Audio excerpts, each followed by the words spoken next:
اللہ وکفا وسلام علی عبادہ الذین اصطفیٰ اما بعد اعوذ باللہ من الشیطان الرجیم بسم اللہ الرحمن الرحیم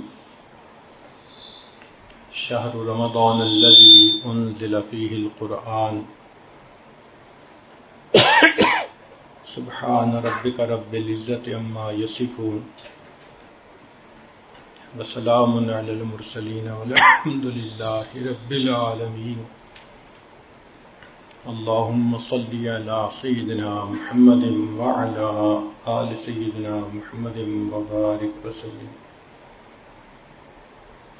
اللہم صلی علی سیدنا محمد وعلی آل سیدنا محمد وبارک وسلم اللہم صلی علی سیدنا محمد وعلی آل سیدنا محمد وبارک وسلم۔ اللہ رب العزت نے اس کائنات کو دو طریقوں سے پیدا فرمایا۔ کچھ چیزوں کو اللہ نے کن سے پیدا کیا کہ ہو جا، فیکون، وہ ہو گئی۔ انما امرہ اذا اراد شیئا ان یقول له کن فیکون۔ اللہ رب العزت کی عظمت کو اندازہ لگائیے کہ کسی چیز کا میٹیریل بھی نہیں ہے، کسی چیز کی پلاننگ بھی نہیں ہے، فقط اللہ نے ارادہ فرمایا تو را میٹیریل بھی بن گیا، اور جو ارادہ تھا اللہ کا اس کے مطابق وہ چیز آنن فانن وجود میں بھی آ گئی۔ وہ کتنی عظمتوں والے پروردگار ہیں۔ چنانچہ عرش، کرسی، لوح، قلم، جنت، جہنم، فرشتے، یہ سب کن سے پیدا ہوئے۔ اللہ اکبر کبیرہ۔ اب ذرا غور کیجئے کہ جو چیز اللہ نے بنائی وہ یہ نہیں تھا کہ بس مٹی کا تودا تھا جو وجود میں آ گیا، نہیں، جنت اتنی خوبصورت اور کوالٹی کے حساب سے اتنی اعلیٰ کہ ہماری سوچ سے بالاتر۔ کوئی انسان جتنا بھی خوبصورت جنت کے بارے میں سوچے وہ کبھی بھی جنت کے بارے میں سوچ نہیں سکتا۔ ما لا عین رأت، کسی آنکھ نے وہ خوبصورتی دیکھی نہیں، ولا اذن سمعت، کسی کان نے اس کی خوبصورتی کا تذکرہ کبھی سنا نہیں، ولا خطر علی قلب بشر، کسی بشر کے دل پر اس کا گمان تک نہیں گزرا۔ ایسی جنت کو اللہ نے کن سے بنا دیا۔ اللہ اکبر کبیر۔ اس کی کمیت کا اندازہ لگائیں، سائز کا کہ وہ کتنی بڑی ہے۔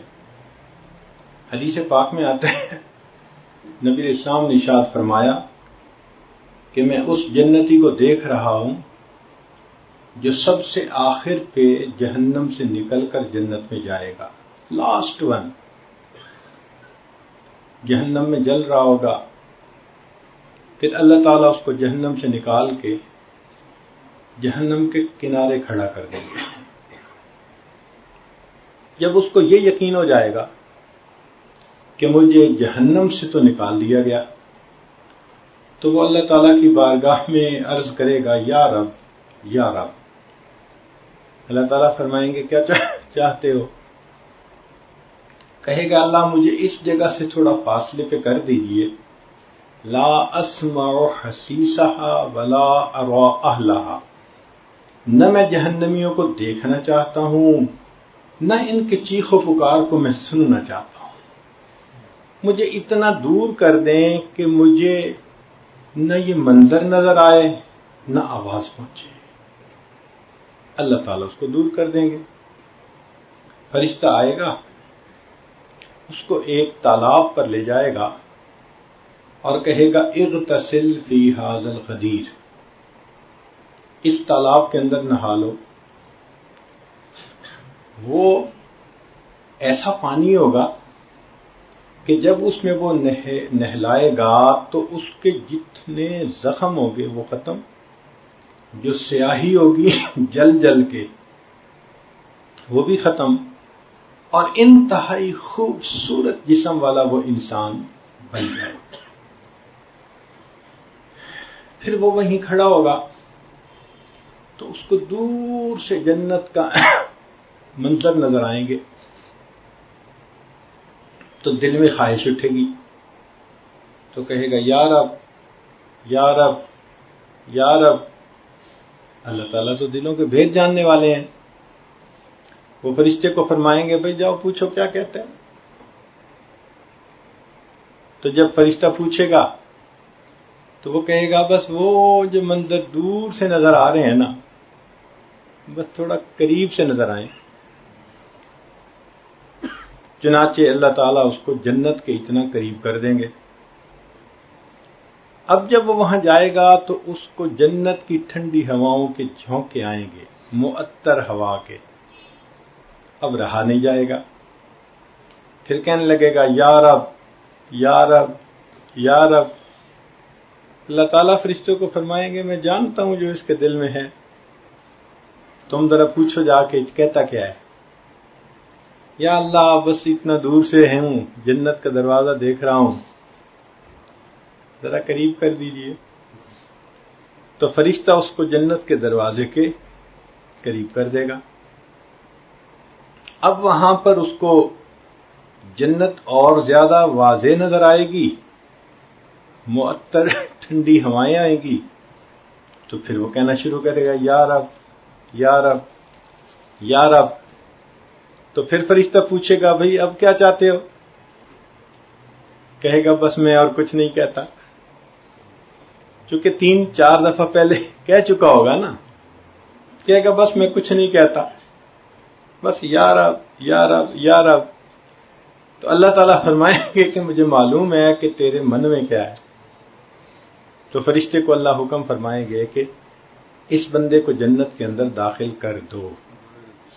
اب یہ بندہ جب جنت میں جائے گا تو ایسی جنت کو دیکھے گا کہ جو اس کے وہم و گمان میں بھی نہیں ہوگی، تو یہ حیران ہو جائے گا، تو پوچھے گا کہ یا اللہ یہ کس کی جگہ ہے؟ تو اللہ فرمائیں گے کہ جتنی بڑی دنیا تم نے دیکھی تھی یہ اس سے 10 گنا بڑی جنت ہے اور یہ تمہارے لیے ہے۔ تو غور کریں کہ جب آخری جنت کو پوری دنیا سے 10 گنا بڑی جنت ملے گی تو پھر اس سے جو اونچے ہوں گے، جو اولیاء ہوں گے، جو صحابہ ہوں گے، انبیاء ہوں گے اور سید الانبیاء، ان کی جنتوں کے کیا کہنے ہوں گے۔ اتنی تو جنت کی جسامت ہے۔ پھر جنت کی جو کوالٹی ہے اس کی تو بات ہی کیا کرنی۔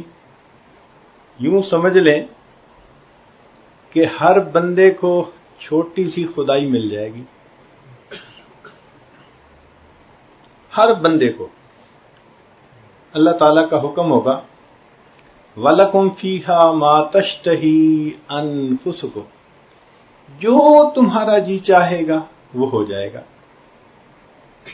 تو گویا اللہ تعالیٰ نے اس کو عدلے کا بدلہ دیا۔ کیسا؟ کہ دنیا میں اس نے اپنی مرضی کو چھوڑا، رب کی مرضی پہ عمل کیا، اللہ کی مرضی کو پورا کیا۔ تو جب اللہ کی مرضی کو اس نے دنیا میں پورا کیا تو پروردگار عالم جنت میں اس کی مرضی کو پورا فرمائے گے۔ تم دنیا میں میری مرضی پوری کرتے تھے نا، تم گناہوں سے رکتے تھے، تم برائیوں سے رکتے تھے اور تم میری مرضی پر عمل کرتے تھے۔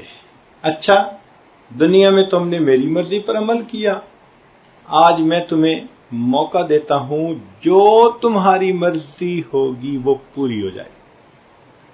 اب بتائیں وہ کیسی جنت ہوگی کہ بندے کے دل میں ایک خواہش پیدا ہوگی اور وہ پوری ہو جائے گی. یعنی عورتیں سوچیں گی اپنے بارے میں کہ میرا حسن ایسا ہو اور ان کو وہ مل جائے گا. آنکھیں ایسی ہوں، ناک ایسا ہو، رخسار ایسے ہوں، چہرہ ایسا ہو، کپڑے ایسے ہوں. سبحان اللہ، جو سوچیں گے وہ اسی وقت ہو جائے گا. تو اس کا مطلب کہ ہر جنتی کو ایک چھوٹی سی خدائی مل جائے گی. جنتی بڑے خوش ہوں گے. اور وہاں کی چیزوں کی کوالٹی ایسی کہ مثال دے کے سمجھایا. بچہ ماں کے پیٹ میں ہوتا ہے تو رحم کے اندر پانی ہوتا ہے جس کے اندر وہ فلوٹ کر رہا ہوتا ہے، لیکوڈ ہوتا ہے.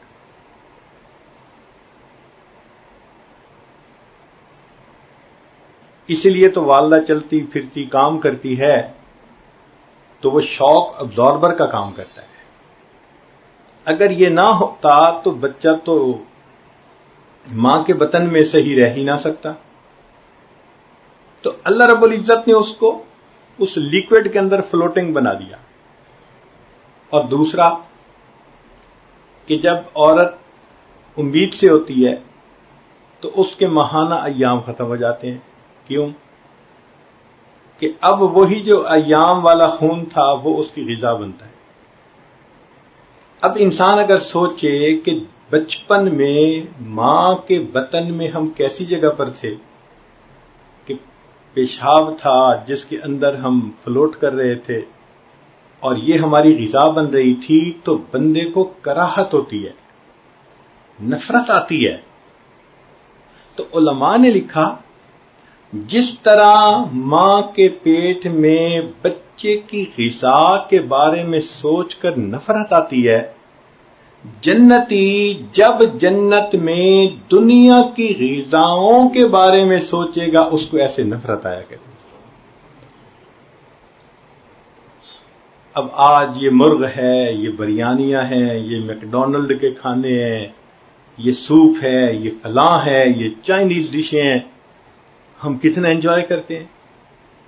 مگر جنت کے کھانے کیا ہوں گے کہ اس جگہ پر بندہ جب دنیا کے کھانوں کے بارے میں سوچے گا تو ایسے کراہت ہوگی، اوہو ہم دنیا میں یہ کھاتے پھرے. تو ایسی کوانٹٹی اور ایسی کوالٹی، اور یہ پیدا کیسے ہوئی؟ فقط کن سے پیدا ہو گئی. اور پھر اس کی ایک وسعت کا اندازہ لگائیے کہ سارے جنتی جنت میں ہوں گے، لیکن اللہ تعالیٰ ان کے عملوں کے برابر ان کو درجے عطا کریں گے. وَلِكُلٍّ دَرَجَاتٌ مِّمَّا عَمِلُوا، ہر بندے کو اس کے عمل کے برابر درجہ ملے گا.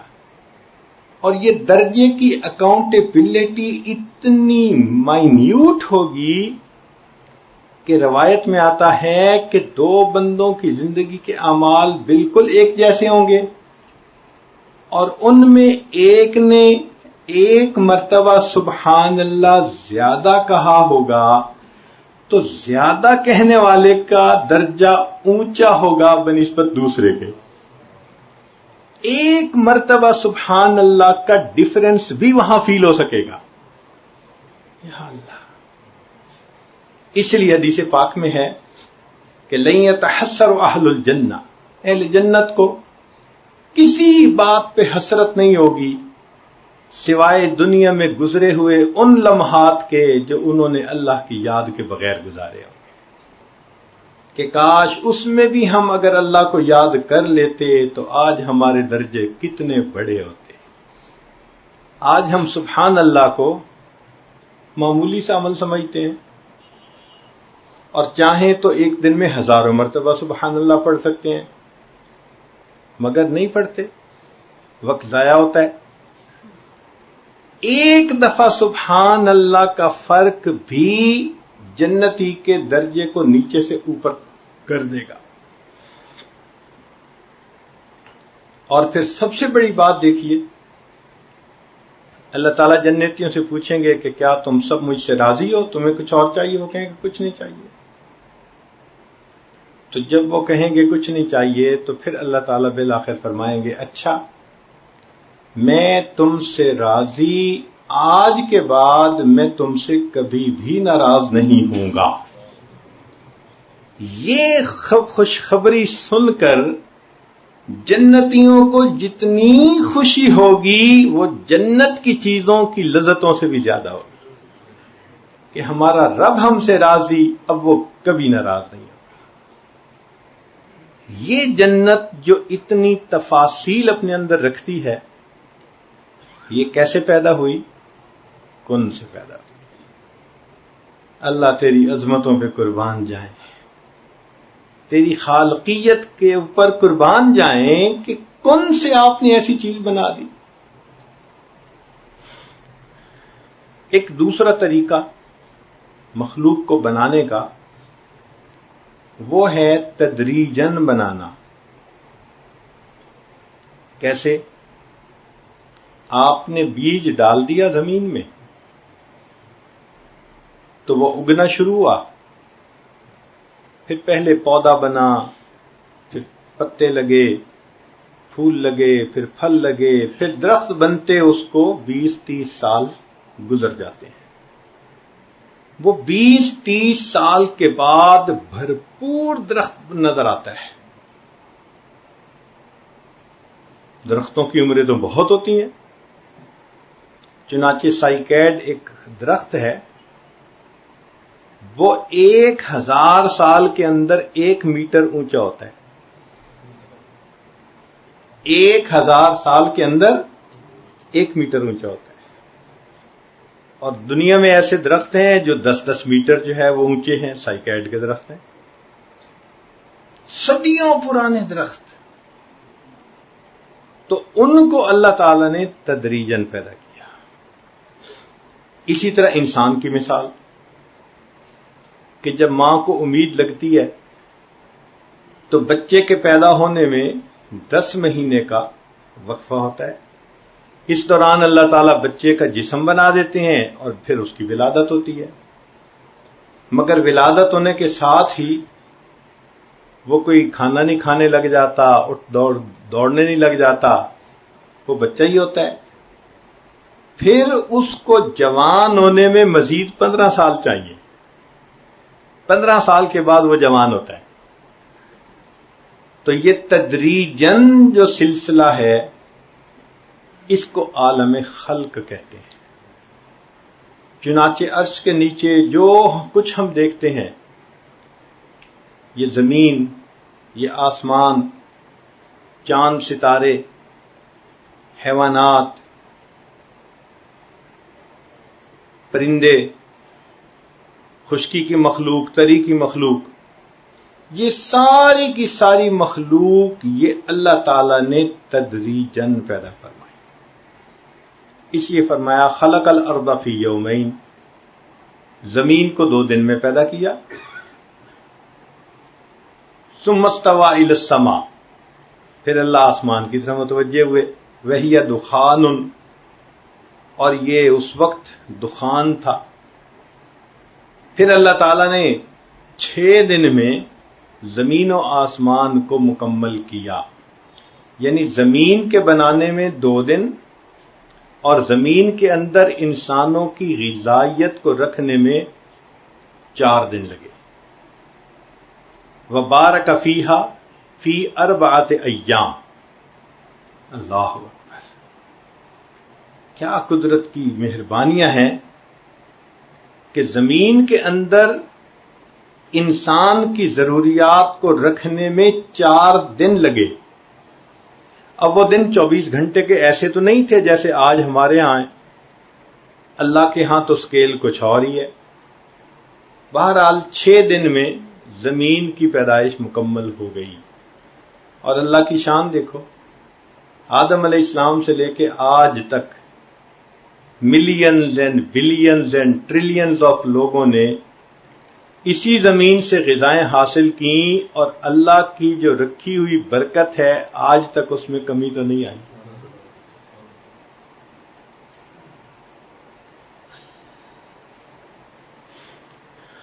تو ایک عالم امر اور ایک عالم خلق۔ اس لیے اللہ تعالیٰ قرآن مجید میں فرماتے ہیں الا لہ الخلق والامر تبارک اللہ احسن الخالقین، کہ امر بھی اسی کا اور خلق بھی اسی کی۔ برکت والا ہے وہ پروردگار جس نے اتنا اچھا مخلوق کو پیدا کر دیا۔ اب ہم اگر انسان پر غور کریں تو انسان ان دونوں عالم کا مجموعہ ہے۔ انسان کا ایک جسم ہوتا ہے، ایک اس میں روح ہوتی ہے۔ جسم عالم خلق سے اور روح عالم امر سے۔ انما امرہ یسألونک عن الروح قل الروح من امر ربی، کہہ دیجئے کہ روح تو میرے رب کا امر ہے۔ تو روح عالم امر سے آئی اور جسم عالم خلق کا۔ تو دیکھیں انسان مجموعہ بن گیا، عالم امر اور عالم خلق کا، دونوں کا۔ اب اگلی بات کہ جو چیز جہاں سے بنی اس کی غذا بھی وہیں سے۔ مثلا جسم اس کائنات سے بنا، عالم خلق سے، سمجھے مٹی سے بنا، اس کی ساری ضروریات مٹی سے پوری ہوتی۔ پانی مٹی سے نکلتا ہے، روٹی کی فصل زمین سے، چاول کی فصل زمین سے، لباس کے لیے کاٹن کی فصل زمین سے، گھر بنانے کے لیے جو میٹیریل استعمال ہوتا ہے ماربل سمیت وہ سب کا سب زمین سے، جو انسان پھل کھاتا ہے سبزیاں کھاتا ہے سب زمین سے، سونا چاندی، انسان کی ضرورت کی ہر چیز زمین سے نکلتی ہے، یہ بدن کی ضرورت ہے۔ تو اللہ تعالیٰ نے جہاں سے جسم کو بنایا اس کی ضروریات کو بھی اللہ تعالیٰ نے وہیں رکھ دیا۔ اور روح کس سے بنا؟ عالم امر سے۔ تو روح کی غذا وہ بھی عالم امر سے آتی ہے، عرش کے اوپر سے۔ اور وہ کیا چیز ہے؟ وہ نور ہے۔ بدن کو کھانے پینے کی ضرورت ہوتی ہے، روح کو اللہ تعالی کی طرف سے آنے والے انوار و برکات کی ضرورت ہوتی ہے۔ یہ جسم کی غذا، وہ روح کی غذا۔ آج کے دور کی ایک بڑی غلط فہمی یہ ہے کہ ہم 24 گھنٹے جسم کی غذا کمانے اور کھانے میں مصروف رہتے ہیں، اور روح کی غذا کی طرف سے ہم کوتاہی کرتے ہیں، اگنور کرتے ہیں۔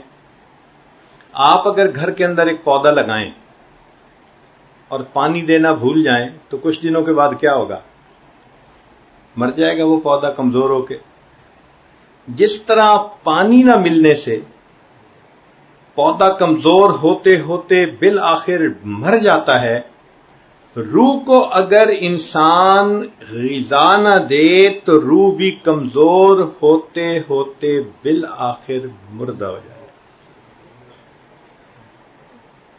اس لیے انسان دیکھنے میں چل پھر رہا ہوتا ہے مگر دل مردہ ہوتا ہے۔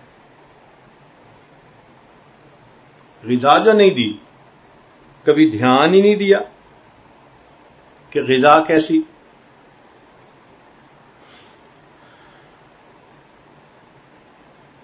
جب انسان کی روح کمزور ہو جاتی ہے تو اس کے اوپر نفسانیت غالب آ جاتی ہے۔ نفسانیت غالب آنے کا نتیجہ کیا ہوتا ہے کہ اعمال کرنے دشوار ہو جاتے ہیں۔ بندے کو بخار ہو جائے اور آپ اس کو کہیں کہ جناب یہ ذرا 20 کلو کا وزن سر پہ اٹھا کے فلاں جگہ پہنچاؤ، کہے گا بھائی مجھ سے تو نہیں پہنچائے جاتے، میں تو اٹھ کے بیٹھ نہیں سکتا۔ جس طرح جسمانی بیمار انسان بوجھ نہیں اٹھا سکتا، کام نہیں کر سکتا، اسی طرح جو روحانی بیمار ہو سکتا ہے وہ نیک اعمال نہیں کر سکتا۔ اور اس کی دلیل قرآن عظیم الشان میں سے اللہ تعالیٰ فرماتے ہیں نماز کے بارے میں وَإِنَّهَا لَكَبِيرَةٌ إِلَّا عَلَى الْخَاشِعِينَ، کہ سوائے خاشعین کہ یہ نماز بھاری ہوتی ہے، بوجھ ہوتا ہے اس کا پڑھنا۔ کتنے لوگ ہیں جو صبح وقت کہتے ہیں جی فجر میں اٹھنا بڑا مشکل،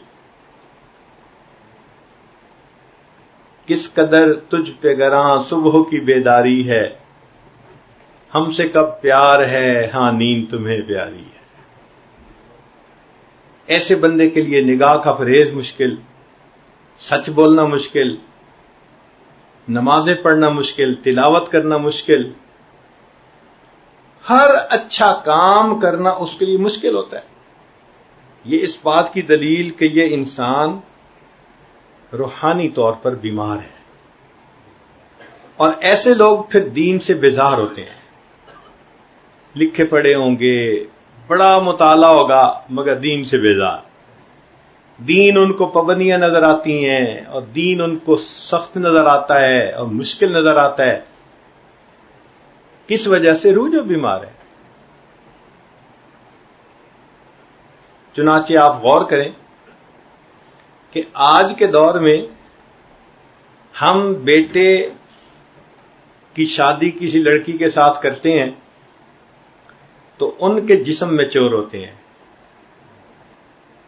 خاوند کی عمر 22 سال اور بیوی کی عمر 20 سال، تو جسم تو میچور ہو گئے، کیونکہ 20 سال ان کو کھانا ملتا رہا، غذا ملتی رہی، نورشمنٹ ملتی رہی، تو جسم پروان چڑھا، اور ان کی روح، اس کو تو غذا نہیں ملی ہوتی، تو روح کی ڈیولپمنٹ نہیں ہوتی۔ تو روح کی مثال 3 سال کے بچے کی۔ اس لیے شادی ہوتے ہی آپس میں جھگڑے شروع ہو جاتے ہیں۔ ان جھگڑوں کی بنیاد کیا ہوتی ہے؟ نہ ادھر روح پوری طرح جوان ہے، نہ ادھر روح پوری طرح جوان ہے۔ اچھا ایک مثال سن لیں، آپ ایک کمرے میں 3 سال کی عمر کے 2 بچوں کو ذرا تھوڑی دیر الگ کر دیں، 10 منٹ کے اندر ان کی لڑائی ہو جائے گی۔ 10 منٹ کے بعد چیخو پکار شروع ہو جائے گی۔ کیوں؟ وہ جی بچے تھے، انہوں نے تو لڑنا ہی تھا۔ تو ان جوان العمر میاں بیوی کی مثال بھی اصل میں وہ 3 سال کے بچوں کی ہے۔ شادی ہونے کے بعد چیخو پکار، لڑکی والوں کو دیکھو تو ادھر چیخو پکار ہے، شکوے ہی شکوے، لڑکے والوں کو دیکھو تو ادھر چیخو پکار ہے۔ تو ہم نے اپنی روح کو غذا نہیں پہنچائی ہوتی۔ آج ہم 10 گھنٹے کاروبار میں دیتے ہیں تو اس کا مطلب ہے جسم کی غذا کے لیے فکر مند ہے۔ ہم اپنی روح کی غذا کے لیے کتنا وقت نکالتے ہیں؟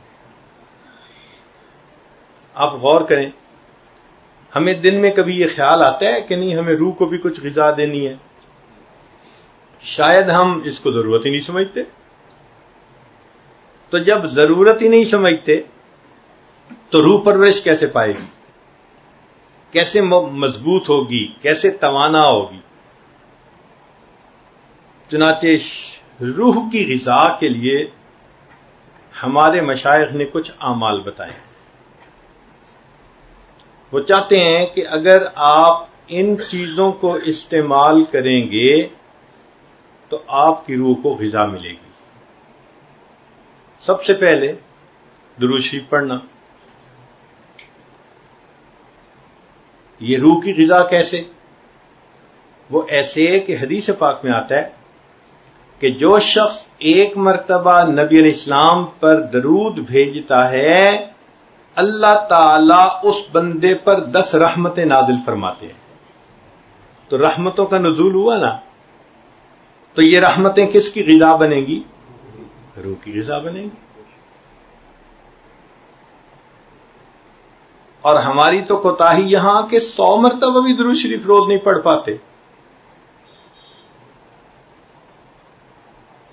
ایک صحابی نے سوال کیا اللہ کے نبی صلی اللہ علیہ وسلم میں کتنا درود شریف پڑھوں؟ فرمایا جتنا پڑھ سکتے ہو. اللہ کے نبی صلی اللہ علیہ وسلم میں 1/4 پڑھوں گا. زیادہ پڑھو گے تو تمہارا اور فائدہ ہوگا. اچھا اللہ کے نبی صلی اللہ علیہ وسلم میں اپنا آدھا وقت درود شریف پڑھوں گا. نبی اسلام نے فرمایا زیادہ پڑھو گے تو تمہیں زیادہ فائدہ ہوگا. اللہ کے نبی صلی اللہ علیہ وسلم میں 3/4 درود شریف ہی پڑھوں گا ٹائم. فرمایا زیادہ پڑھو گے تو زیادہ فرمایا. حدیث پاک میں ہے کہ اس صحابی نے کہا اے اللہ کے نبی صلی اللہ علیہ وسلم میں پورا وقت ہی درود شریف پڑھتا رہوں گا. نبی اسلام نے فرمایا اچھا اگر تم ایسا کرو گے اللہ تمہارے گناہوں کو معاف کر دیں گے, تمہارے کاموں کو سنوار دیں گے. اگر تم ہر وقت درود شریف پڑھتے رہو تو اللہ تمہارے گناہوں کو مٹا دیں گے اور تمہارے کاموں کو اللہ سنوار دیں گے. حضرت علی رضی اللہ عنہ فرمایا کرتے تھے کہ اگر اللہ تعالی نے اور اس کے رسول صلی اللہ علیہ وسلم نے تسبیح، تحمید، تکبیر، تحلیل ان کی فضیلتیں نہ بتائی ہوئی ہوتیں تو میں سارا وقت نبی علیہ السلام پر درود شریف پڑھتا رہتا، کیونکہ ان کی بھی فضیلتیں بتائی گئی ہیں. اس لیے لا الہ الا اللہ پڑھنا، سبحان اللہ پڑھنا، الحمدللہ، اللہ اکبر، اس لیے میں ادھر بھی ٹائم دیتا ہوں. اگر وہ اللہ اور اس کے رسول صلی اللہ علیہ وسلم نے فضائل نہ بتائے ہوتے تو میں سارا وقت نبی علیہ السلام پہ درود شریف ہی پڑھتا رہتا. اب یہ درود شریف کا پڑھنا روح کی غذا، اور سند ہے کہ ایک دفعہ پڑھنے پر 10 رحمتوں کا نزول. تو یہی رحمت تو انسان کی روح کی غذا ہے. پھر اس کے بعد تلاوت قرآن پاک. اس کا پروف کیا ہے؟ فرمایا وَإِذَا قُرِئَ الْقُرْآنُ فَاسْتَمِعُوا لَهُ وَأَنصِتُوا لَعَلَّكُمْ تُرْحَمُونَ، تم پر رحمتیں برسائی جائیں. تو قرآن پاک سے ثبوت مل رہا ہے نا کہ تلاوت قرآن پر انسان کے اوپر اللہ کی رحمتیں برستی ہیں، تو وہ روح کی غذا ہوتی ہے. اب اس کے 2 طریقے ہیں. یا تو انسان ناظرہ پڑھے یا یاد کیا ہوا پڑھے، اور اس سے بھی بہتر یہ کہ اس کو نماز کی حالت میں پڑھے، پھر اور زیادہ رحمتیں بڑھ گئیں. چنانچہ آپ اپنے اکابر کی زندگیوں کو دیکھیں تو ان کی زندگی کا ایک بڑا معمول تھا رات کا بیشتر حصہ تہجد کی نماز میں اللہ کا قرآن پڑھنا.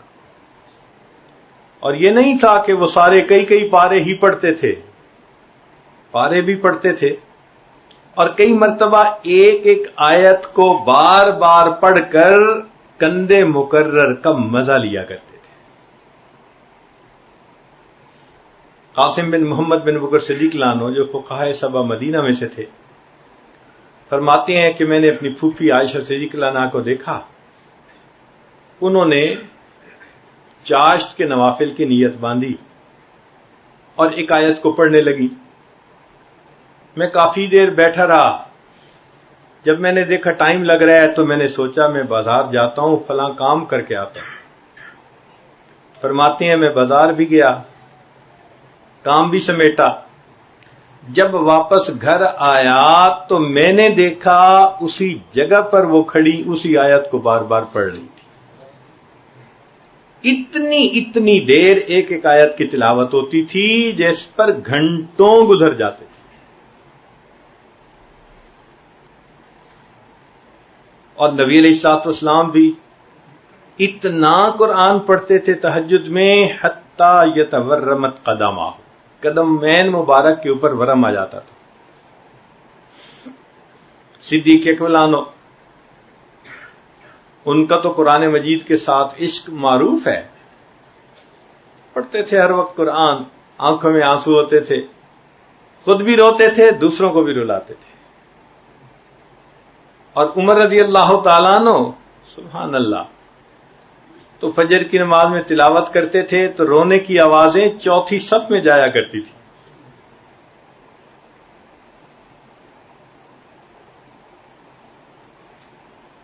سیدنا امام اعظم ابو حنیفہ رحمۃ اللہ علیہ کے بارے میں لکھا ہے کہ 40 سال عشاء کے وضو سے فجر کی نماز کا معمول رہا. اب اس کا یہ مطلب نہیں کہ کبھی درمیان میں کچھ تبدیلی نہیں ہوئی، یہ تو عرف میں ایک بات کی جاتی ہے، اور جو بات عرف میں کی جائے اس کو اسی طرح قبول کرتے ہیں. اس کی مثال سن لیجئے. ایک بندہ پڑھتا ہے، پھر کالج میں پڑھانے لگ جاتا ہے، حتیٰ کہ پڑھاتے پڑھاتے اس کی وہیں وفات ہو جاتی ہے. تو لوگ بات کرتے ہیں، اور جی اس نے تو ساری زندگی بس پڑھنے پڑھانے میں ہی گزار دی. اب اس کا کیا مطلب؟ درمیان میں ایک دن بھی چھٹی نہیں ہوتی تھی. عرف میں کہا جاتا ہے کہ پورا گویا وقت ہی اس نے اسی ترتیب پر گزار دیا. تو اسی طرح 40 سال ان کا معمول رہا. اگر درمیان میں کوئی ایک آدھ دن ایسا نہ بھی ہو سکا یا وضو درمیان میں کر لیا تو اس میں کون سا اشکال ہے؟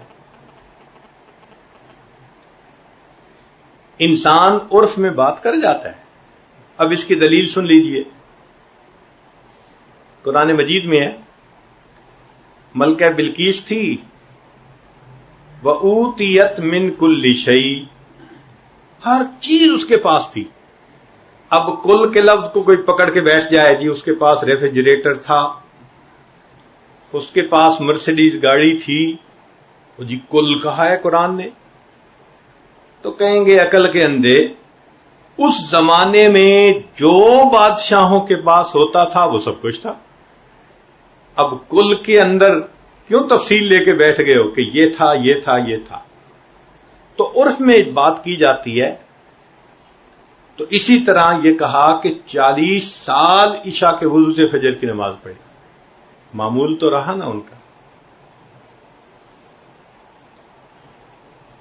خود امام شافعی رحمۃ اللہ علیہ فرماتے ہیں، میں مکہ مکرمہ سے مدینہ طیبہ گیا تو مجھے 16 دن لگے راستے میں، اور میں نے اس دوران 16 مرتبہ قرآن مجید کو مکمل پڑھ لیا.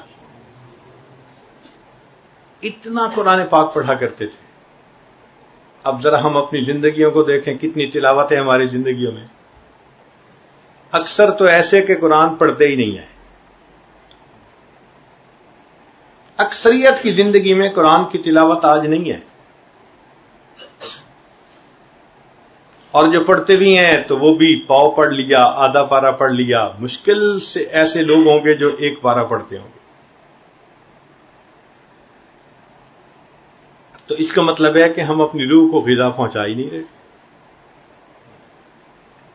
بھائی کھانا تو کھاتے ہیں دن میں 3 مرتبہ، اور اگر ایک دن کھانا نہ ملے، نہ ناشتہ، نہ دوپہر کا کھانا، نہ رات کا کھانا، تو اگلے دن اٹھتے ہوئے سر چکراتا ہے، کھڑا نہیں ہوا جاتا. تو ایک دن کے غذا کے ناغے پر اگر بدن کی کمزوری اتنی ہو گئی کہ چکر آتے ہیں، تو جس روح کو غذا ملی ہی نہیں، مہینوں کے حساب سے، سالوں کے حساب سے، اس روح کا کیا حال ہوگا؟ اس لیے اللہ تعالیٰ نے دن میں 5 وقت نماز متعین فرمائی کہ میرے بندوں کو دن میں 5 مرتبہ روحانی غذا ملنی چاہیے. جو 5 نمازیں پڑھتا ہے اس کی روح کو 5 مرتبہ نورشمنٹ مل جاتی ہے، اور انسان روحانی طور پر مضبوط محسوس کرتا ہے. پھر تیسری چیز اللہ کا ذکر، اس سے بھی نور اترتا ہے. اور اس کی دلیل قرآن عظیم الشان میں حدیث مبارکہ میں بھی ہے. نبی اسلام نے فرمایا، جب کچھ لوگ اللہ کی یاد کے لیے اکٹھے ہوتے ہیں، نازلت علیہم السکینہ، ان پر سکینہ نازل ہوتی ہے. اور قرآن مجید میں سکینہ کا مطلب نور. فأنزل اللہ سکینتہ علی رسولہ وعلی المؤمنین. تو سکینہ نور کو کہتے ہیں، برکت کو کہتے ہیں. تو یہ ذکر کرنے پر انسان کے اوپر سکینہ نازل ہوتی ہے. جتنی دیر ذکر کرتا رہے گا اتنی دیر روح کو غذا ملتی رہے گی، چاہے زبانی ذکر کرے یا چاہے قلبی ذکر کرے. اس لیے فرمایا کہ جب تم جنت کے باغوں میں جاؤ تو چر لیا کرو. صحابہ نے پوچھا جی جنت کے باغ کیا؟ فرمایا حلق الذکر، ذکر کے حلقے. تو معلوم ہوا کہ یہ جو ذکر کے حلقے ہیں ان پر اللہ کی طرف سے رحمتیں اترتی ہیں. اور حدیث پاک میں ہے کہ جب کچھ لوگ اکٹھے ہوتے ہیں من بلاد شتیٰ، مختلف شہروں سے، وقبائل شتیٰ، مختلف قبیلوں برادریوں کے، ایک جگہ اللہ کو یاد کرنے کے لیے اللہ ان کے اوپر اپنی رحمت نازل فرما دیتے ہیں. تو ذکر سے بھی انسان کی روح کو غذا ملتی ہے. اور ہم کتنا ذکر کرتے ہیں پوچھو ذرا. ناشتے میں لگتا ہے آدھا گھنٹہ، اور دوپہر کے کھانے میں ماشاء اللہ 1 گھنٹہ، اور رات تو باہر کھانے کی عادت ہوتی ہے نا کئی لوگوں کو، تو لگاتے ہیں 2 گھنٹے. تو جہاں کھانے پہ 3 گھنٹے 24 میں سے لگا دیے، وہاں ذکر کے لیے کوئی کہتا ہے 5 منٹ، کوئی کہتا ہے جی 2 منٹ، کوئی کہتا ہے 10 منٹ. بھائی اگر کسی پرائمری بچے کو کہے نا، پرائمری پڑھنے والے بچے کو کہ بچے تو نے 15 منٹ روزانہ پڑھنا ہے، وہ پرائمری امتحان میں پاس نہیں ہو سکتا، تو کیا 15 منٹ روزانہ مراقبہ کرنے والا ولایت کے امتحان میں پاس ہو جائے گا؟ اور نرسری کلاس میں سے 15 منٹ روز پڑھے اور پھر کتاب ہٹا لو اس سے، تو 15 منٹ پڑھ کے تو وہ نرسری میں پاس نہیں ہو سکتا. تو 15 منٹ مراقبے کر کے ہم کہاں ولایت کا نور پائیں گے؟ تو اس لیے ہمیں چاہیے کہ ہم ذکر زیادہ کریں. ہمارے مشائخ نے اس کا آسان طریقہ یہ بتا دیا کہ بھئی دیکھو تم ہر وقت بیٹھے تو نہیں رہ سکتے سب کام چھوڑ کے، تو اس کا بہترین طریقہ دست بکار دل بیار، ہاتھ کام کاج میں مشغول، دل اللہ کی یاد میں مشغول. تو تمہیں گھنٹوں وہ رحمت، وہ نور اپنے دل میں جمع کرنے کا موقع مل جائے گا. یہ نغمہ فصل گلو لالا کا نہیں پابند، بہار ہو کے خزاں لا الہ الا اللہ. جو بھی ماحول ہو، جو بھی موسم ہو، جو بھی سیزن ہو، ہر حال میں لا الہ الا اللہ. اور اللہ تعالیٰ چاہتے ہیں کہ میرے بندے میری یاد میں زندگی گزاریں. شاعر نے لکھا، غضب کیا تیری یاد نے مجھے آ ستایا نماز میں. یعنی کہنا وہ یہ چاہتے ہیں کہ اللہ تعالیٰ میں نے نماز کی نیت باندھی تو میرا دل آپ کی طرف متوجہ ہو گیا. غضب کیا تیری یاد نے مجھے آ ستایا نماز میں، میرے وہ بھی سجدے ادا ہوئے جو قضا ہوئے تھے نماز میں. جو قضا ہوئے تھے وہ سجدے بھی ادا ہو گئے، اس لیے کہ آپ کی محبت سے جو میں نے نماز پڑھی. تو ہمیں بھی چاہیے کہ ہم ذکر کی کثرت کریں، چونکہ ذکر سے ذات کی محبت پیدا ہوتی ہے. جو بندہ اللہ کا ذکر کثرت سے کرتا ہے تو اللہ تعالیٰ کی محبت اس کے دل میں پیدا ہوتی ہے. پھر ایک چیز ہمارے مشائخ فرماتے ہیں، استغفار. یہ استغفار اصل میں انسان کے جسم پر، دل پر جو گناہوں کے اثرات ہیں نا، یہ اس کو دھونے کے لیے. اس کی مثال ایسے جیسے ونڈ سکرین کے اوپر وائپر لگا ہوتا ہے. آپ ٹریول کر رہے ہیں تو موسم کی وجہ سے دھند آ جاتی ونڈ سکرین کے اوپر. تو جب باہر دھند آ جائے تو وائپر چلا دو تو پھر صاف. پھر چند کلومیٹر چلتے ہیں پھر دھند آ جاتی ہے پھر وائپر چلا دیتے ہیں. تو استغفار کی مثال ایسے کہ جیسے یہ روزانہ 100 مرتبہ وائپر چلا کر دل کی ظلمت کو مٹا دیتا ہے.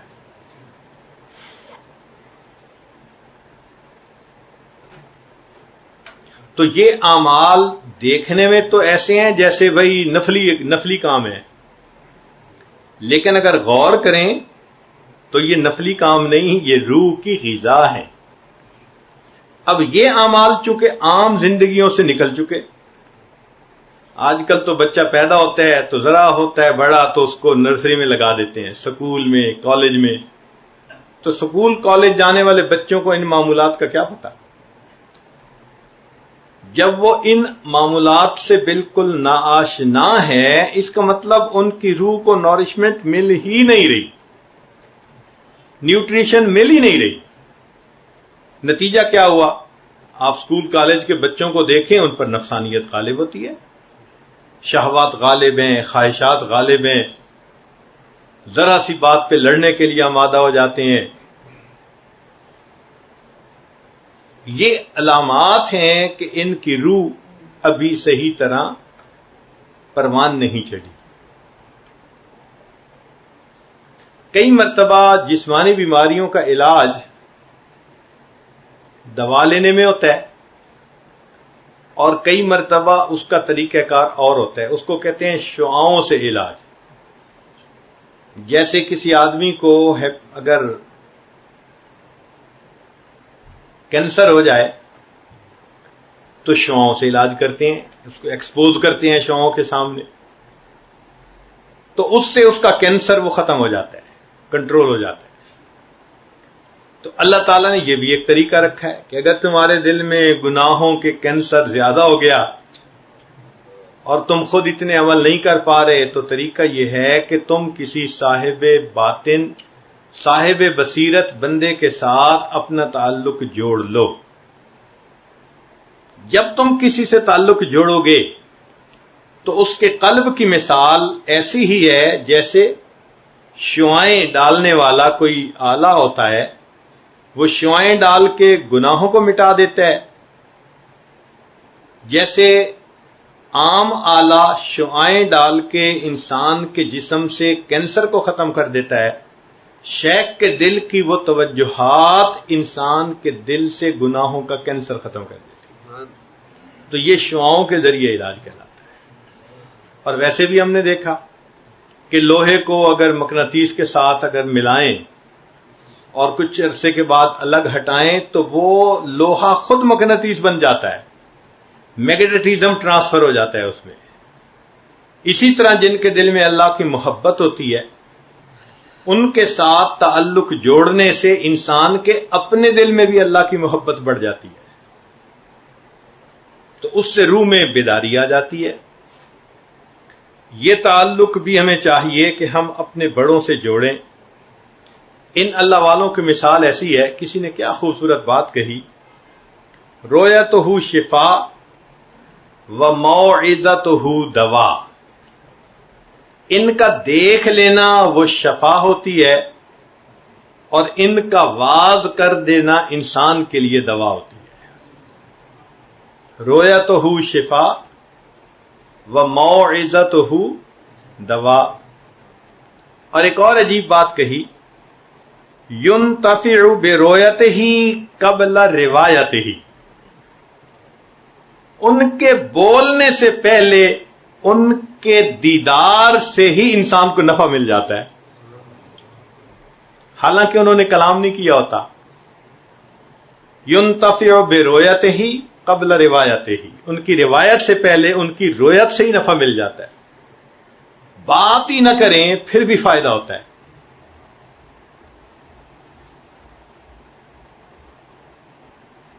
اسی لیے مولانا روم رحمۃ اللہ علیہ فرماتے ہیں، قال راب گزار مرد حال شو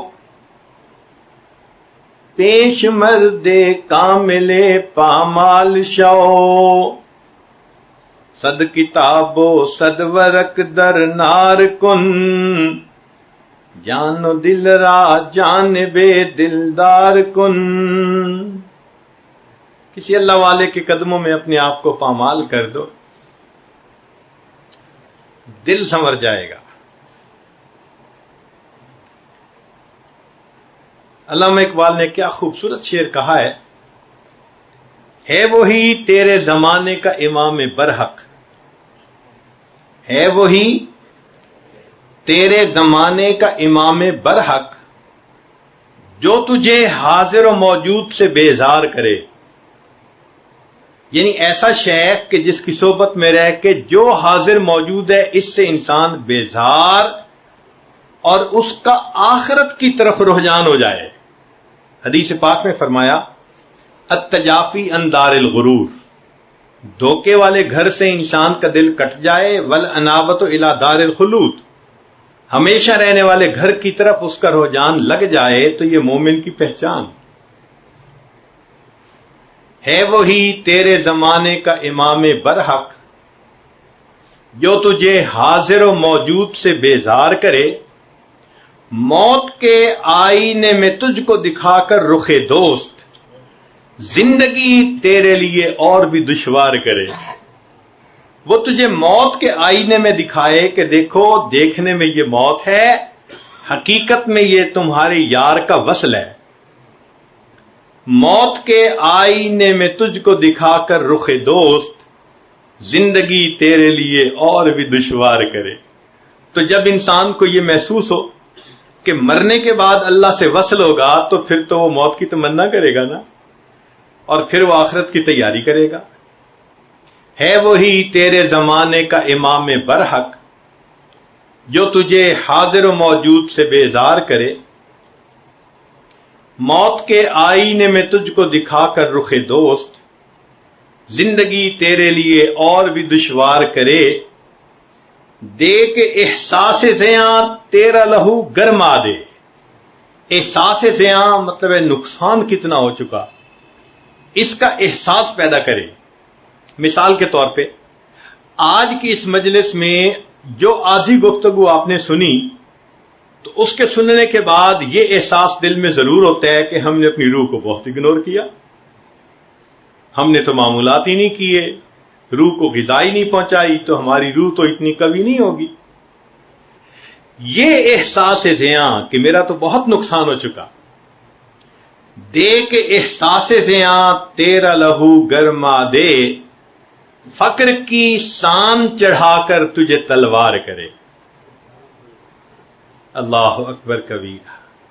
تو ایسے حضرات سے تعلق جوڑنا پڑتا ہے، پھر انسان کے دلوں کی بیماریاں ختم ہوتی ہیں اور دلوں میں نور آتا ہے اور روح انسان کی قوی سے قوی تر ہوتی چلی جاتی ہے.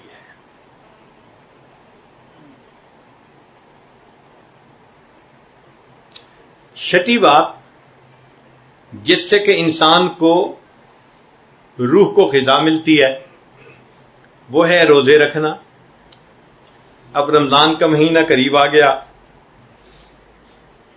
بھوکا رہنا اصل میں ملکوتی عمل ہے، ملائکہ کا عمل ہے. ملائکہ کھاتے پیتے نہیں ہیں، تو جب انسان بھوکا پیاسا رہتا ہے تو وہ ملکوتی عمل کرتا ہے، فرشتوں والا عمل کرتا ہے. تو یہ ملکوتی عمل اس کے دل کے منور ہونے کے لیے بہت کافی ہوتا ہے. چنانچہ رمضان المبارک رحمتوں کا مہینہ، رحمتوں کا خزینہ، ہر روزے پر انسان کی روح کو انوارات ملتے ہیں. اس لیے رمضان شروع ہوتے وقت اپنی حالت کو دیکھیں اور رمضان ختم ہونے کے بعد حالت کو دیکھیں، آپ کو خود اپنی روحانیت میں ایک بلندی نظر آئے گی. اس کی مثال یوں سمجھیں کہ جیسے فیکٹریز چلتی ہیں اور 24 گھنٹے چل رہی ہوتی ہیں، تو ان کے ہاں ہر سال ایک مینٹیننس کا مہینہ ہوتا ہے. فرٹیلائزر فیکٹری، جی مینٹیننس کا مہینہ فلاں ہے، اس مہینے میں پورے پلانٹ کو بند کر دیتے ہیں، اور پھر ہر موٹر کو کھول کے اس کے بیرنگ بدلتے ہیں، پمپ کو کھول کے اس میں ویئر ٹیئر ہوتی ہے تو حالات اس کے پرزے بدل دیتے ہیں، اس کو ٹھیک کر دیتے ہیں، گریس کر دیتے ہیں، حتیٰ کہ جب اچھی طرح مینٹیننس ہوتی ہے تو وہی مشین پھر دوبارہ 1 سال پھر چلنے کے لیے تیار ہو جاتی ہے۔ تو اللہ رب العزت نے انسان کی باطنی مینٹیننس کے لیے رمضان کا مہینہ بنا دیا۔ میرے بندو، تم پچھلے 11 مہینے جو گناہ کرتے رہے، تمہاری آنکھوں پہ اس کا اثر، زبان پہ اثر، دل پہ اثر، لہذا آؤ ذرا اس میں روزے رکھو اور دعائیں مانگو اور میرا قرآن سنو، سحری کرو گے، افطاری کرو گے، ہم سے مانگو گے تو ہم تمہارے جسم کے ان تمام زنگ کو ختم کر دیں گے اور ہم روحانی طور پر تمہیں ایک نئی زندگی پھر عطا کر دیں گے۔ چنانچہ رمضان مبارک کا مہینہ انسان کی روحانیت کی بلندی کے لیے بہت اہم ہے۔ آپ حیران ہوں گے، حدیث پاک میں ہے کہ نبی علیہ السلام اس مہینے کا انتظار فرماتے تھے۔ بھئی انتظار تو اسی چیز کا کرتے ہیں نا جو بہت قیمتی ہوتی ہے۔ دعا مانگتے تھے، اللہم بارک لنا فی رجب و شعبان و بلغنا رمضان، اللہ رجب اور شعبان میں برکت عطا فرما اور بخیریت رمضان تک پہنچا۔ جس مہینے کے آنے کی دعائیں مانگتے تھے اللہ کے حبیب صلی اللہ علیہ وسلم، وہ مہینہ کتنا بابرکت مہینہ ہوگا۔ سیدہ صدیقہ رضی اللہ عنہا فرماتی ہیں، جب رمضان آتا تھا تو نبی علیہ السلام کے اندر میں 3 تبدیلیاں محسوس کرتی تھی۔ پہلی تبدیلی کہ اللہ کے حبیب صلی اللہ علیہ وسلم دعا میں بہت خشوع فرماتے تھے، بہت رو رو کے دعائیں مانگتے تھے، اور عبادت میں اپنے آپ کو تھکا دیتے تھے اور اللہ کے راستے میں دونوں ہاتھ سے خرچ کر دیا کرتے تھے۔ اب عبادت زیادہ کرنا یا دعا لمبی مانگنا تو یہ تو روح کی غذا ہے۔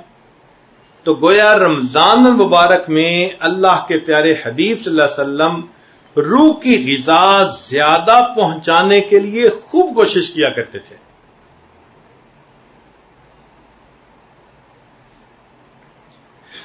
اسی لیے روزے دار کی دعا افطار کے وقت قبول ہوتی ہے۔ تو ہم روز افطار کے وقت دعا مانگیں کہ اللہ ہم باطنی طور پر کمزور ہیں، ہماری کمزوری کو قوت میں تبدیل فرما دے، ہماری روحانی بیماریوں کو ختم کر دے، بد نظری سے بچا لے، جھوٹ سے بچا لے، غیبت سے، حسد سے، کبر سے، عجب سے، جو بیماریاں ہیں ان سے بچنے کی دعا مانگے۔ اور اسی لیے جبریل علیہ السلام نے یہ دعا مانگی، برباد ہو جائے وہ شخص جس نے رمضان کا مہینہ پایا اور اس نے اپنی مغفرت نہ کروائی۔ اور اللہ کے حبیب صلی اللہ علیہ وسلم نے اس دعا کے اوپر آمین کی مہر لگا دی۔ ماں بچے کو کبھی بد دعا نہیں دیتی، تو جو اللہ کے حبیب صلی اللہ علیہ وسلم ماں سے بھی زیادہ اپنے امتی سے محبت کرنے والے ہوں، وہ کیسے بد دعا دے سکتے ہیں؟ معلوم ہوا کہ نقصان اتنا بڑا ہے کہ اللہ کے حبیب صلی اللہ علیہ وسلم نے بھی تصدیق کر دی، واقعی رمضان کا مہینہ آئے اور مغفرت نہ کروائے تو وہ بدبختی ہے۔ تو آپ صلی اللہ علیہ وسلم نے اس بد دعا کے اوپر آمین فرما دی۔ اور پھر اس میں اللہ تعالیٰ نے رحمت کر دی کہ آخری 10 دن اعتکاف بھی بنا دیے۔ یہ اللہ تعالیٰ کی طرف سے رحمت ہو گئی۔ حدیث پاک میں آتا ہے کہ جو رمضان کا اعتکاف کرے 2 کامل حج اور 2 کامل عمرے کرنے کا ثواب لکھا جاتا ہے۔ اور یہ ایسا ہی ہے جیسے کوئی بندہ آ کے محبوب کی چوکھٹ پکڑ کے بیٹھ جائے، اگر تو در نہ کھولے گا تو میں بھی در نہ چھوڑوں گا، اگر تو در نہ کھولے گا تو میں بھی در نہ چھوڑوں گا۔ اس طرح 10 دن کہ میں منا کے اٹھوں گا اللہ کو۔ اجازت ہو تو آ کر میں بھی شامل ان میں ہو جاؤں، اجازت ہو تو آ کر میں بھی شامل ان میں ہو جاؤں، سنا ہے کل تیرے در پر ہجوم عاشقاں ہوگا۔ تو 20ویں روزے اللہ کے در پر ہجوم عاشقاں ہوتا ہے۔ اعتکاف والے گھروں کو چھوڑ کے آ جاتے ہیں، بس اللہ اب تیرے در پر پڑے ہیں اور تجھے منا کے اٹھیں گے۔ جو حضرات سنت اعتکاف نہ کر سکیں وہ محروم بھی نہ رہیں، چھٹی کا دن اعتکاف کر لیں نفل کی نیت سے۔ بہترین طریقہ تو پھر یہی ہے کہ نفل کی نیت 10 دن کی کر لیں، مسجد سے تیار ہو کے دفتر جائیں اور دفتر سے تیار ہو کے مسجد آ جائیں، تاکہ جتنا وقت بھی نفل اعتکاف میں گزرے اتنا تو گزر جائے۔ تو اس رمضان میں ہمیں چاہیے کہ ہم اپنی روح کو جتنی غذا پہنچا سکتے ہیں وہ پہنچائیں، تاکہ روحانی طور پر بھی ہم بالغ ہو جائیں، قوی ہو جائیں۔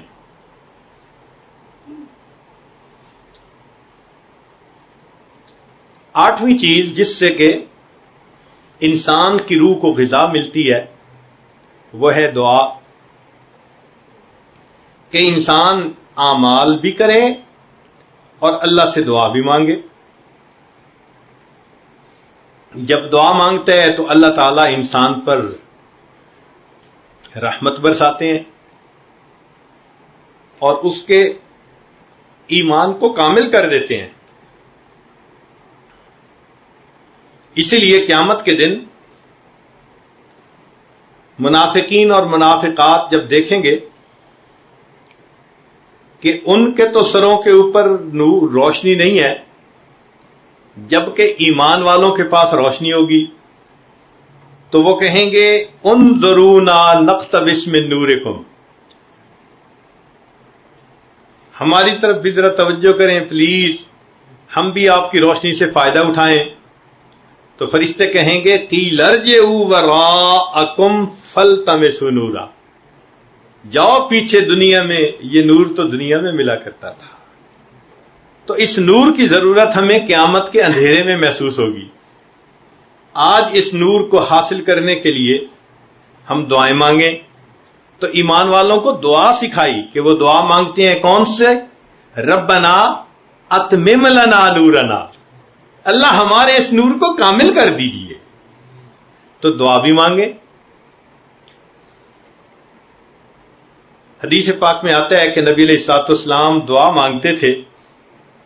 اب ذرا اس دعا کو سن لیجئے کہ آپ صلی اللہ علیہ وسلم کو اس روحانی غذا کی کتنی فکر تھی کہ آپ دعا مانگتے تھے۔ فجر کی سنتیں پڑھ کر جب مسجد میں جاتے تھے تو راستے میں یہ دعا مانگتے تھے، اللہم اجعل فی قلبی نورا وفی بصری نورا وفی سمعی نورا وعن یمینی نورا وعن شمالی نورا ومن خلفی نورا ومن امامی نورا واجعل لی نورا، اللہ مجھے ہی نور بنا دیجئے، وفی اسبی نورا وفی لحمی نورا وفی دمی نورا وفی شعری نورا وفی بشری نورا وفی لسانی نورا واجعل فی نفسی نورا، میرے نفس کے اندر اللہ نور پیدا کر دیجئے،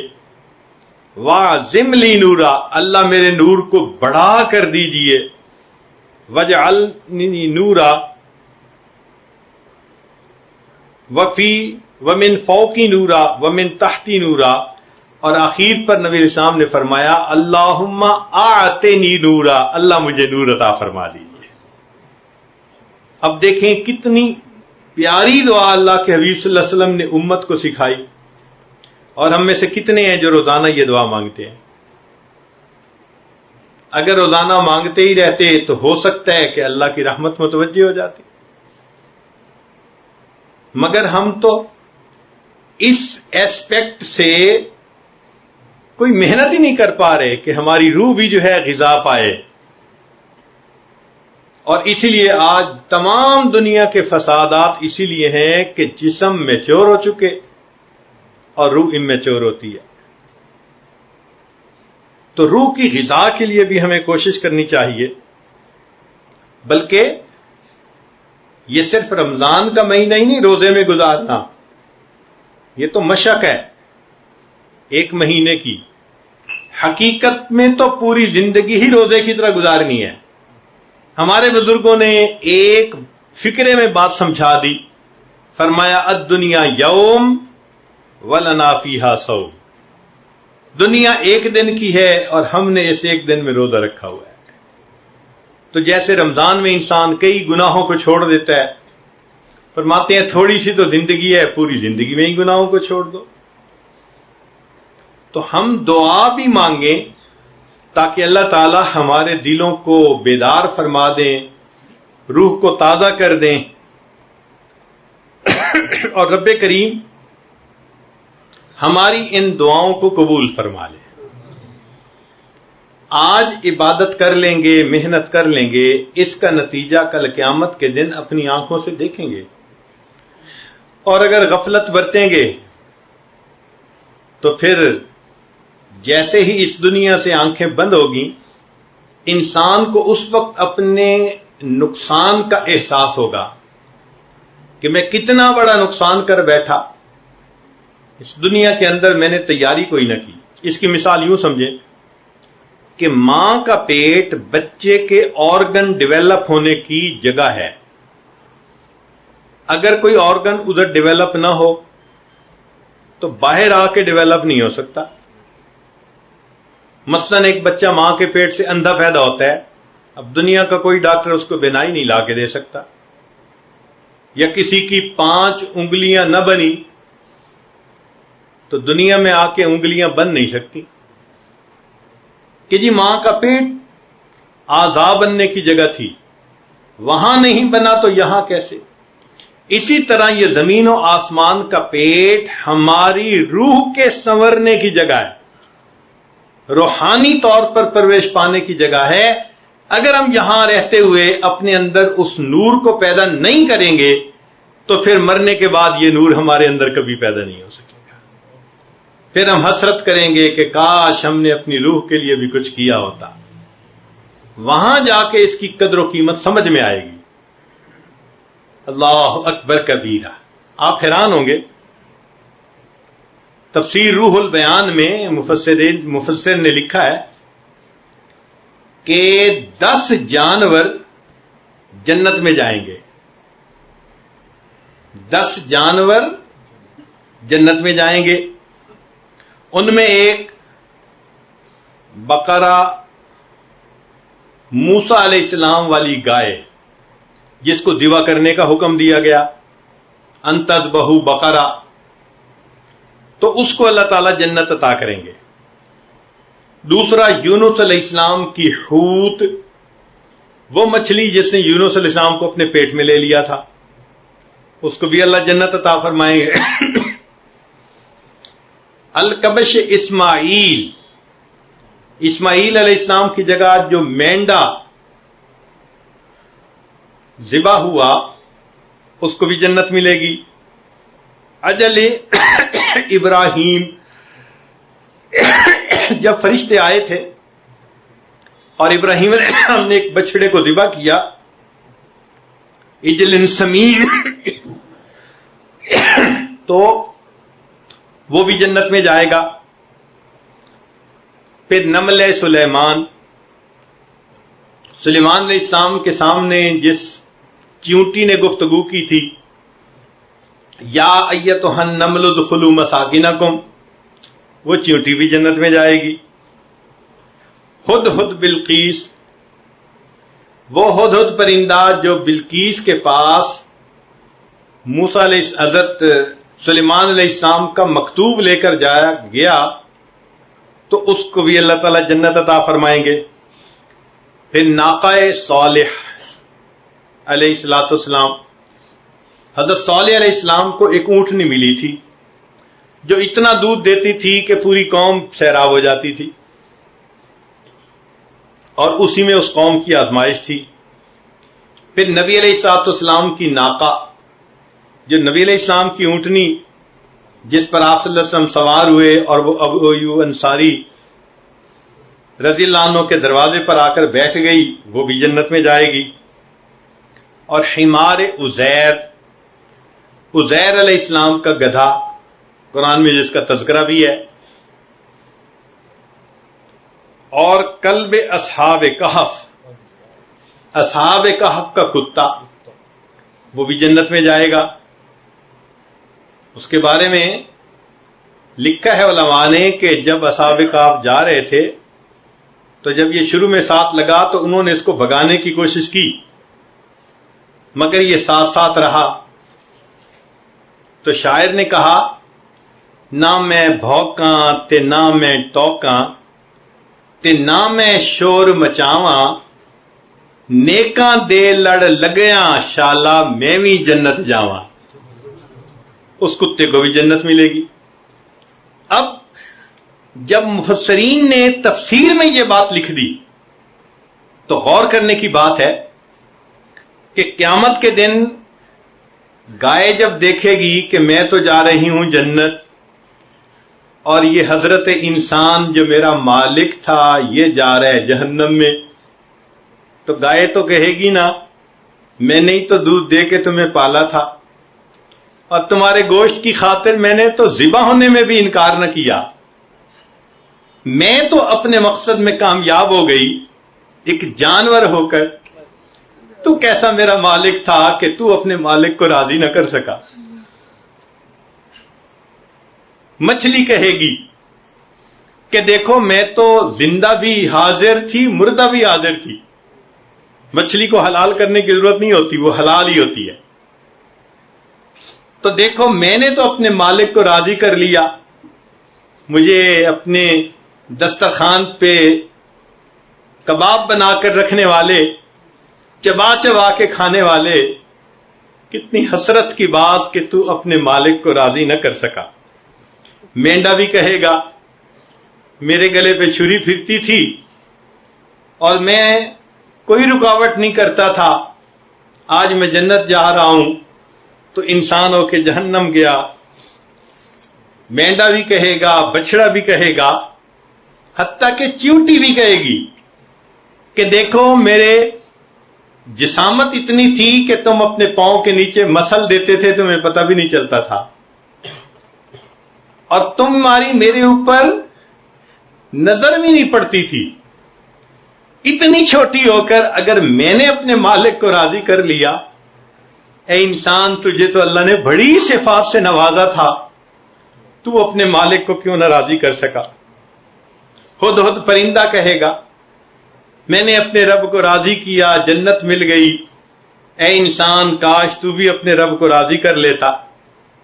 اونٹنی کہے گی کہ دیکھو ہم نے اپنے رب کو راضی کر لیا، تم اپنے رب کو راضی نہ کر سکے۔ اور عجیب بات تو یہ ہے کہ گدھا بھی اس دن انسان کو دیکھ کر کہے گا اے انسان تو مجھے نفرت کی نظر سے دیکھتا تھا، تو مجھے گدھا کہتا تھا، میرا نام دنیا میں گالی بن گیا تھا، جس سے ناپسندگی کا اظہار کرنا چاہتا تو اسے گدھا کہا کرتا تھا، تو جتنا بوجھ ڈالتا تھا میں نے کبھی انکار نہ کیا، میں نے گدھے ہو کے رب کو راضی کر لیا، تو نے انسان ہو کے رب کو راضی نہ کیا، تو گدھی سے بھی گیا گزرا بنا، اور پھر کتا بھی تو ہوگا۔ اے انسان تو مجھے خشک روٹی ڈالتا تھا، میں ساری رات تیرے دروازے پہ بیٹھ کے پہرا دیتا تھا، اور جس رب نے تجھے طرح طرح کی نعمتیں کھلائیں، تیرے لیے رات تہجد میں اٹھ کے 2 رکعت پڑھنی مشکل تھی، تو مجھ سے نفرت کرتا تھا، برا سمجھتا تھا، میرا نام گالی تھا، مگر دیکھ میں آج جا رہا ہوں جنت میں، اور تو کہاں جا رہا ہے؟ ما سلککم فی سقر، تمہیں جہنم میں کس چیز میں ڈالا؟ تو انسان کہے گا کہ میں اپنے مالک کا وفادار نہیں تھا۔ پھر کیا ہوگا؟ انسان کو کہا جائے گا فرشتوں آؤ خذوہ فغلوا ثم الجحیم صلوا ثم فی سلسلۃ ذرعها ذراعا اس کو باندھو اچھی طرح تم زنجیروں کے ساتھ، اور پھر اس کو جہنم کے اندر تم ڈال دو۔ آج اللہ کی اتنی نعمتیں کھا کھا کر ہم اپنے جسم کو پالتے پھرتے ہیں اور روح کا ہمیں احساس نہیں کہ اس کی حالت کیا بری ہوئی پڑی ہے۔ اللہ تعالیٰ آج کی مجلس میں ہمیں اس بات کا احساس عطا فرما دے تاکہ ہم رمضان مبارک کے لیے تیار ہو جائیں، بھرپور عبادت کے ساتھ اس مہینے کو گزاریں، تاکہ رمضان کے ساتھ ہم اپنے رب رحمان کو بھی راضی کر پائیں۔ اور عید کا دن تو خوشی کا ہوتا ہے، عید اسی کی ہوتی ہے جس کو محبوب کی دید ہوتی ہے۔ اللہ تعالیٰ اس رمضان کے بدلے ہمیں بھی اپنی دید پانے والوں میں شامل فرمائے۔ وآخر دعوانا ان الحمد للہ رب العالمین۔